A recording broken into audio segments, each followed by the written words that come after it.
Yun guys, mag-ayos po ako ng ilaw ng brake light ng ELF. Kung inyong mapapansin, walang ilaw dito. Sa right side meron. Ayan yung right side. Ngayon gagawin ko, tanggalin ko to gamit ang Phillips screwdriver. Ito na po yung Phillips screwdriver. Tanggalin ko lang tong 4 na screw. Para matanggal to, tanggalin na, ikot nyo na lang pakaliwa. Ayan.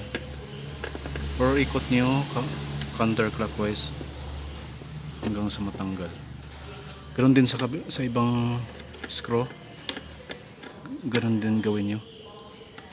Ayan. Ayan guys, tanggal na yung 4 na screw. Ito walang ilaw. Yung isa meron. Kasi pinatuwang ko ng mabigat na bakal. Yan para matanggal to, tanggalin nyo, hugutin nyo lang. Yan, tapos makikita nyo na ang bulb. Para matanggal to, ikot nyo lang pa. Para matanggal to, so diin, tapos ikot pa kaliwa, twist counterclockwise din. Tapos ito na yun. Ito yung bulb. Yan, kulay puti. Palitan natin to ng bulb. Itong bulb na to pang ELF, 24 volts to. Ayun. Double contact, double ano to, brake light tsaka park light. Yan. Hanap tayong bulb. Yan guys, ayan yung ginawa ko para madiinan lang yung preno. Kumuha ko ng jack.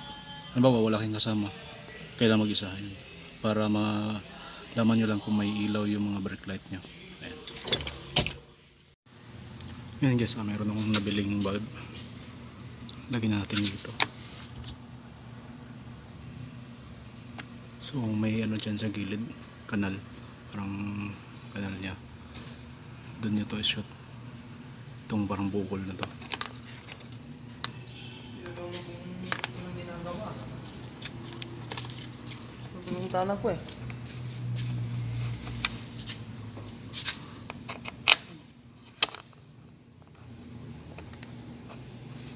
Ayan, ikot nyo lang pa kanan, clockwise. Lagyan natin ng kalang. Sige sa. Yes, park light tayo.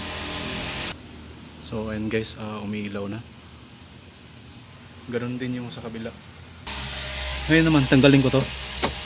Park light lang. So ayun guys, umiilaw na yung park light. So ganon lang po magkabit ng bulb kapag may sira po yung bulb ng inyong sasakyan sa ELF. And tapos balik na natin tong ito. Tapos pati yung cover. So lagyan niyo muna ng screw. And tapos shoot na lang sa butas. Ayan.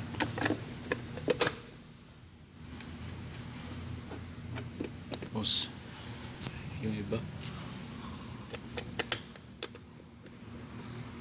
Ayan. Siyempre dapat gamitan nyo ng screwdriver. So, make sure na may fit po. Yun guys, ganun lang po kadali ang magpalit ng bulb ng brake light sa ELF. Maraming pong salamat sa inyong panonood. Shout out nga pala sa aking 2,679 na mga subscribers, sa lahat ng aking viewers at sa aking members. Chris Tutorial.